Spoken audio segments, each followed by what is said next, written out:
సాంద్రత ఉన్నటువంటి ప్రాంతాల్లో ఈ యొక్క ప్రమాదాలు జరగకుండా ముందస్తు చర్యలు తీసుకోవాల్సినటువంటి అవసరం ఉంది. ఇదేదో రాజకీయపరమైనటువంటి అంశం కాదు, ఎవరిని విమర్శించాల్సినటువంటి పద్ధతి కూడా మంచిది కాదు. అందరము కలిసి ఈ రకమైనటువంటి ప్రమాదాలు జరగకుండా చూడాలి. ఈరోజు చాలా పసిపిల్లలు కూడా ఇందులో చనిపోవడం జరిగింది. షాపు సంబంధించినటువంటి ఓనర్ కూడా ఇందులో సిక్కై ప్రమాదానికి ఎదురయ్యాడు.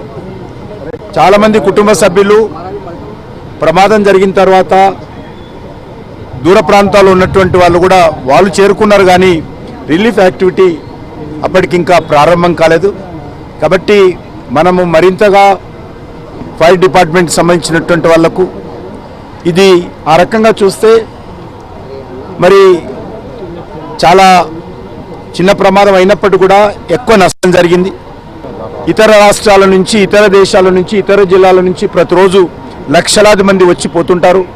కాబట్టి హైదరాబాద్ ఒక అభివృద్ధి చెందుతున్నటువంటి నగరము.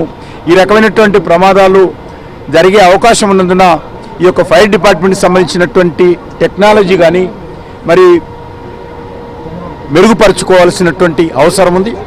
మరి నేను ఆ యొక్క కుటుంబ సభ్యులు ఎవరైతే హాస్పిటల్లో కొంతమంది డెడ్ బాడీస్ ఉన్నాయి, కొంతమంది ట్రీట్మెంట్ పొందుతున్నారు, ఆ రకంగా వాళ్ళందరినీ మరి ఈ సందర్భంగా మా పార్టీ కార్యకర్తలను పంపించి వాళ్ళకు కావాల్సినటువంటి సహకారం అందిస్తాము. కేంద్ర ప్రభుత్వం తరఫున కూడా మరి ఈ యొక్క చనిపోయినటువంటి కుటుంబ సభ్యులు ఎవరుతున్నారో వాళ్ళకు కొంత ఆర్థిక సహాయం కూడా నేను ప్రధానమంత్రి గారితో